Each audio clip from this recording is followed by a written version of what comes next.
What happens when love dares to exist in a world that denies its very possibility? When faith demands conformity, but the heart craves freedom? This is the story of Jaime and Marik, two souls entangled in a delicate dance between devotion and desire. In the rigid world of Jehovah's Witnesses, their connection becomes a quiet act of defiance, a fragile light in the shadow of rules that seek to extinguish it. This is You Can Live Forever. On a train, a teenage girl named Jaime secretly smokes pot. She is on her way to live with her aunt for a while. Upon arrival, Jaime is greeted with a warm hug before joining her aunt, Beth, and uncle, Jean-Francois, for dinner. The couple are Jehovah's Witnesses, and Jaime soon learns she'll have to take part in their religious activities. The following day, Amy begins her first day at a new school as a transfer student. Her unique personality draws the attention of a classmate named Nate, who quickly becomes her friend. After school, Jaime takes a moment to relax on a bridge nearby. That evening, she attends a Jehovah's Witnesses meeting, reluctantly wearing a dress she doesn't like. As the meeting starts with a song, Jaime notices a girl across the room. Their eyes meet, and the girl smiles at her. Feeling self-conscious, Jaime looks away. After the meeting, the girl introduces herself as Marik, and the two share a brief conversation before saying goodbye. Later, Jaime tells Beth and Jean-Francois about Marik's invitation to dinner. The couple is delighted, praising Marik as a wonderful person. On the night of the dinner, Marik welcomes Jaime into her home. Frank, Marik's father, warmly invites Jaime to make herself comfortable. During Frank's prayer, everyone's eyes are closed. Shortly, Jaime opens hers and Marik does the same. They stare at each other until the prayer ends. After dinner, Jaime follows Marik to her room. The two spend time looking through Marik's collection of drawings. Their conversation turns to Marik's mother, who left the truth, leading the family to treat her as though she no longer exists. The mood lightens as they playfully tinker with the piano, but their moment is cut short when Amanda, Marik's sister, steps in to remind Jaime that it's late and time to go home. Returning to her aunt's house, Jaime can't shake the weight of Marik's story. She approaches Beth and asks about Marik's mother. Beth responds matter-of-factly, explaining that those who leave the truth are disfellowshipped, and no contact is permitted. The following day at school, Nate invites Jaime to join him for a pot session. As they talk, Jaime shares more about her own life, revealing that she moved away to give her mother space to grieve the loss of her father. Later, Marik surprises Jaime by taking her to a museum where Amanda's husband works as a security guard. Marike, who has a deep appreciation for art, guides Jaime to a massive painting of Jerusalem during the crucifixion. When Jaime asks if the painting has any connection to Jehovah's Witnesses, Marik shakes her head. The two continue their visit, discussing the beliefs and practices of Jehovah's Witnesses as they explore the museum. Jaime is back on the bridge, flipping through a Jehovah's Witness magazine. Later, she finds herself at Frank's house, where she feels pressured to consider baptism and participate in field service. That evening, Marika invites her for a sleepover. As the night unfolds, Jaime lies awake while Marik sleeps soundly. When she turns her back, Marik unexpectedly wraps an arm around her. At first, she assumes it's unconscious, but when Marik holds her tightly, it becomes clear the gesture is intentional. The next morning, Marik invites her for dinner again. Though Jaime declines due to after-school plans, she promises to come over later. At school, Marik is distant, skipping class prayer, eating alone, and gazing out the window, where she spots Jaime and Nate together. The two head to his house to hang out. When Jaime remembers her plans with Marike, she asks Nate for a ride. As he drops her off, Amanda notices and asks if he's her boyfriend. Before Jaime can respond, Marike steps in, visibly irritated, and silences her. Though jealousy seems to flare over Nate, the tension dissolves as the two 2 laugh it off. That night, Marik invites Jaime for another sleepover. When Jaime arrives, Once again, she falls asleep quickly, while Jaime stays awake. This time, Marik guides her arm to wrap around her.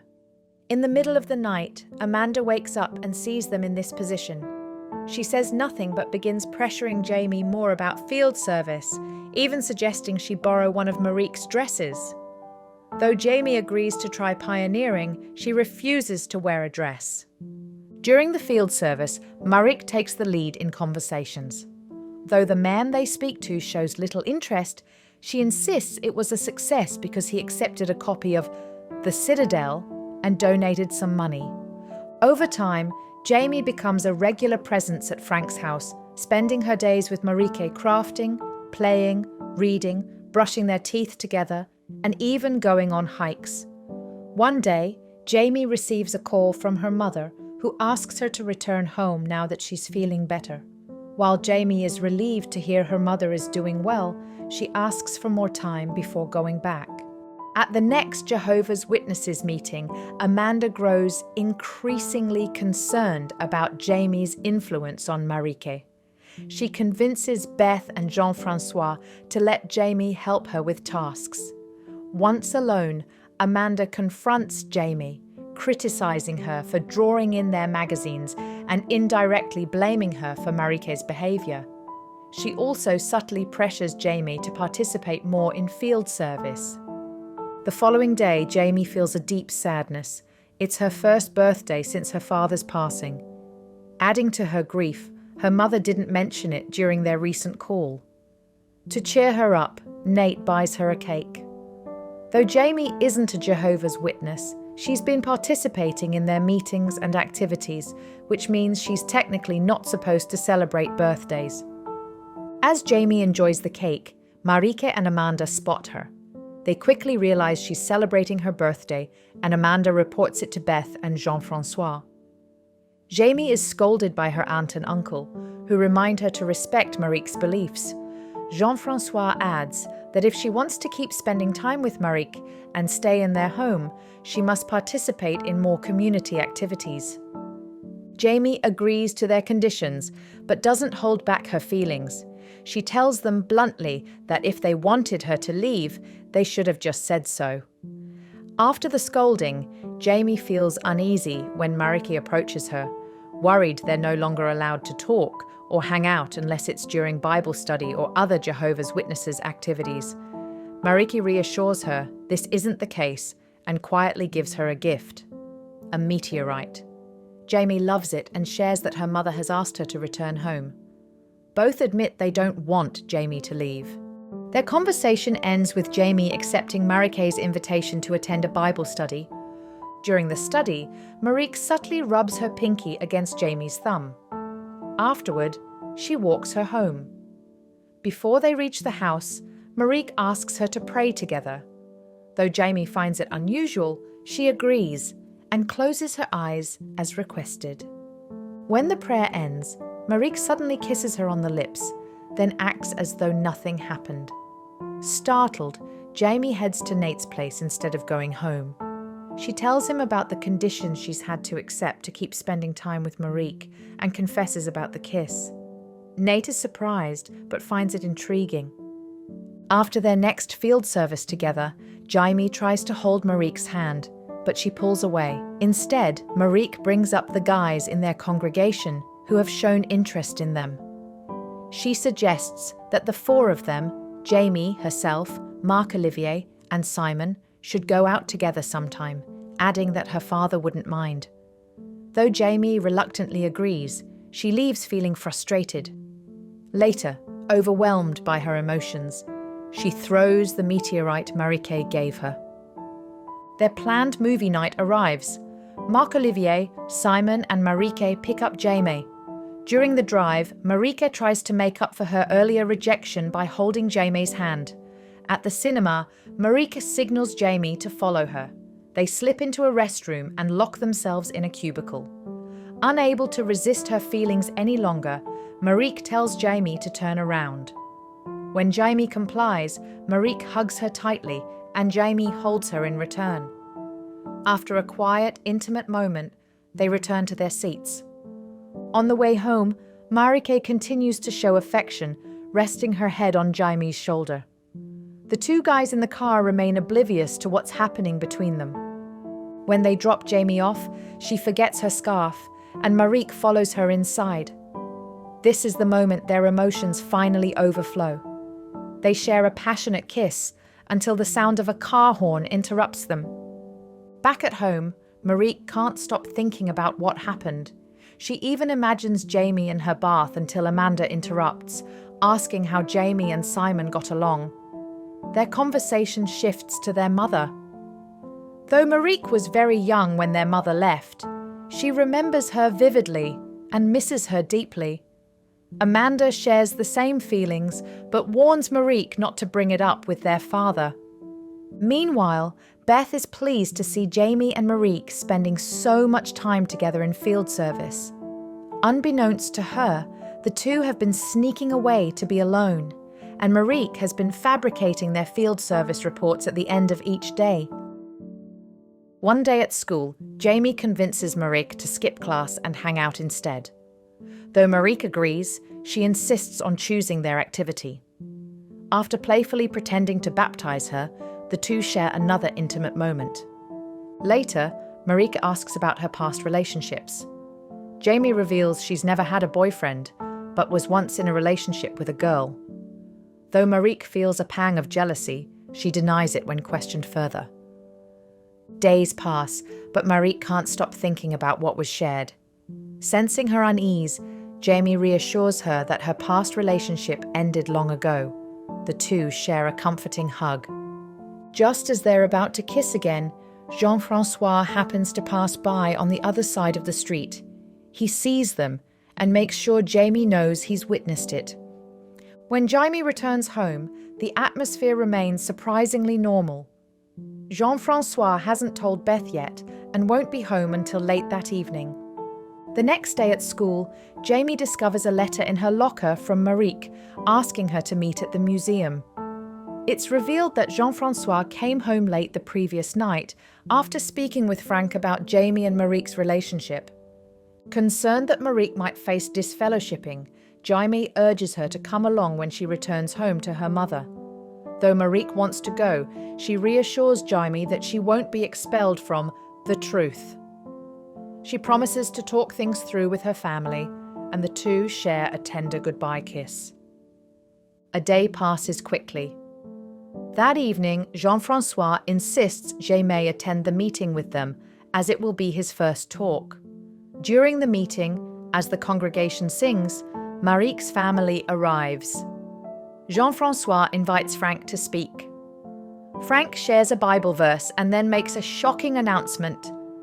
Marik and Marc-Olivier are engaged. The news stuns Jaime, who immediately rushes out of the hall. Beth and Jean-Francois are equally surprised, clearly unaware of the announcement. Marik turns around, only to find Jaime's seat empty. Devastated, Jaime returns home in tears. After some time, she goes to Frank's house. Without saying a word, she walks past Frank, and Amanda informs her that Marik is upstairs. Jaime enters Marik's room, where Marik explains that the engagement was her own idea, no one forced her. She believed that in the new system promised by Jehovah's Witnesses, she and Jaime could be together forever. Jaime, who has never believed in the new system, urges Marik to leave with her. Marik refuses, but confesses her love for Jaime. They share one final kiss, and Marik asks Jaime to stay. Jaime, however, declines. The next morning, Nate says goodbye to Jaime. He gives her one of his collectibles as a parting gift, and the two share a heartfelt hug. On the way to the train station, Beth comforts Jaime, assuring her that she loves her no matter what. When they arrive, Jaime and Beth share a tight emotional embrace before Jaime boards the train. Years pass, and Jaime moves on with her life. One day, she takes the train to visit her aunt. Upon arriving, she's surprised to find Marika waiting to pick her up. She introduces Jaime to her child, Luca, whose name is inspired by the city of Lucca in Italy, a place Jaime once mentioned as part of her travel dreams. Marik decides to take the long way home. They stop at a favourite spot from their past, where she shows Jaime all the postcards she had sent to Beth over the years. It turns out Beth kept her updated on Jaime's life. When they finally arrive at Beth and Jean-François's house, Jaime asks Marik if she's okay. Marik admits she's not, as she thinks about her all the time. Jaime reveals she feels the same. As she tries to unbuckle her seatbelt, Marik stops her. The movie ends with Jaime repeating her line, "Not gonna let me go?" and Marik shaking her head in response.